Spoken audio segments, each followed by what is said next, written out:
Pitanje broj 12. Skopas. Mauzolej Amazonomahija Menada Bahanskinja.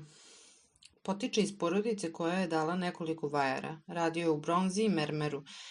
Napeti ili neobuzdani pokreti, strašni izrazi, duboko usađene oči, bolno stanje duše. Podređuje formu izraza društvenog stanja. Skopas je veličina svog stvaralaštvog bića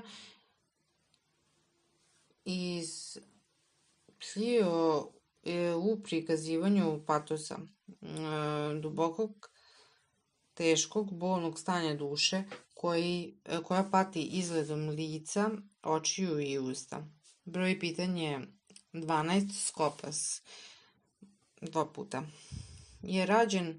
Skopas je rođen krajem 5. veka na ostrvu Paros, u porodici koja je pre i posle njega dala nekoliko vajara. Skopas je dao nove elemente i u stil skulpture 4. veka. On je većinu svog bića stvaralačkog ispoljio u prikazivanju patosa, dubokog, teškog i najčešće bolnog stanja duše, koja pati izrazom lica, usta, očiju. Otkriva ono čemu raniji skulptori nisu posvećivali pažnju. Kod Bahanatkinje. Umetnikova namera bila je da u mermeru izrazi stanje duše.